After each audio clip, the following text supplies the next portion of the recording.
জামাতের এটা আমি মনে করি যে এটা একটা শিফটিং তাদের এর আগের যে অবস্থান ছিল আজকের অবস্থানটা কিছুটা তাদের একটা পরিবর্তন আমি লক্ষ্য করছি।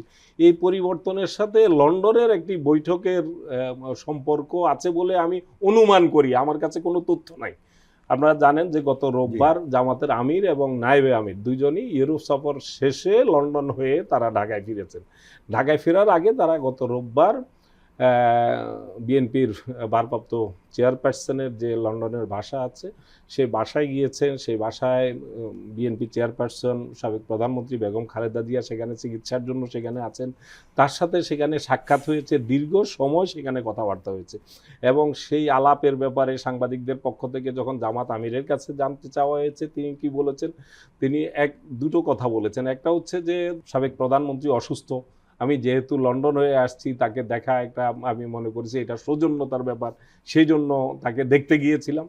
তারপরে যখন প্রশ্ন করা হয়েছে যে সেখানে কি কি কথা হয়েছে তখন বলেছেন যে দেখেন দেখা সাক্ষাৎ হলে অনেকক্ষণ কথাবার্তা হলে সেখানে তো অনেক কথাই হয় এবং সেখানে ডেফিনেটলি রাজনীতি নিয়ে দেশ নিয়ে অনেক কথাবার্তা হয়েছে, এর বেশি তিনি কিছু বলতে চাননি।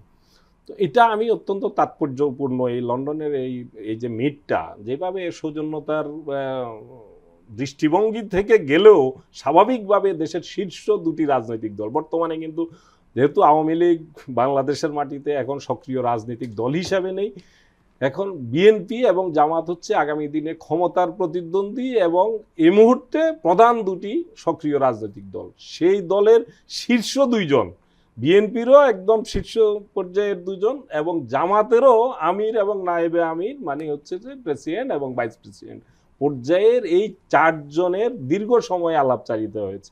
সেই আলাপ আলোচনার প্রভাব আমি মনে করি আজকে যে জামাতের যে অবস্থান, জামাত মার্কিন যে উচ্চ ক্ষমতা সম্পন্ন প্রতিনিধি দল আজকে ঢাকায় সফররত আছেন, তাদের সাথে জামাতের বৈঠকটি হয়েছে যখন ডক্টর ইউনূসের সাথে বিএনপির বৈঠক হচ্ছিল তখনই জামাতের সাথে মার্কিন প্রতিনিধি দলের সভা হচ্ছিল।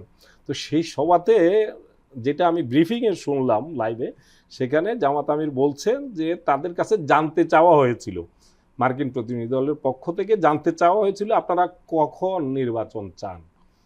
এর উত্তরে জামাত বলেছে যে আমরা ডক্টর মোহাম্মদ ইউনূস প্রধান উপদেষ্টা তিনি যে টাইম ফ্রেম বলেছেন যে ডিসেম্বর থেকে জুনের মধ্যে নির্বাচনটা করবেন, আমরা তার উপর আস্থা রাখতে চাই, তার এই কথা তিনি রাখবেন বলে আমরা বিশ্বাস করি। কিন্তু বলেছেন যে নির্বাচনটা রমজানের আগে হওয়া উচিত। রমজানের কোন রমজান সেটা আবার সাংবাদিকরা প্রশ্ন করেছে, তিনি বলেছেন আগামী প্রথম রমজান। মানে হচ্ছে জামাত আজকে নতুন করে একটা ডেডলাইন তারা সেট করেছে নির্বাচনের জন্য, সেটা হচ্ছে আগামী বছর ফেব্রুয়ারির থার্ড উইকের মধ্যেই নির্বাচনটা তারা চায় এবং সেখানে তারা একই সঙ্গে যোগ করেছে যে কি কারণে তারা এর মধ্যে চায়, তারপরে বৃষ্টি বাদলের কারণে অনিশ্চয়তায় পড়তে পারে। এই জায়গাটা আমি মনে করি, আমি যেটা বলছিলাম আমি শেষ করছি, যে এই জায়গাটাতে জামাত মেনশন করার মধ্য দিয়ে আমি মনে করি এটা জামাতের নতুন অবস্থান। এর আগে জামাত বলেছে যে সংস্কার শেষে নির্বাচন, তাদের পক্ষ থেকে কোনো রকম টাইম ফ্রেম তারা বেঁধে দেবে না, পরিষ্কারভাবে রিপিটেডলি তারা বলেছেন এই কথাটা। জামাতের মহাসচিব সেক্রেটারি জেনারেল বলেছেন, আমির বলেছেন, বিভিন্ন পর্যায় থেকে বলেছে যে আমরা কোনো সময় বেঁধে দিতে চাই না, আমরা চাই সংস্কার এবং বিচার শেষে যত দ্রুত সম্ভব নির্বাচন, এইভাবে তাদের ল্যাঙ্গুয়েজ।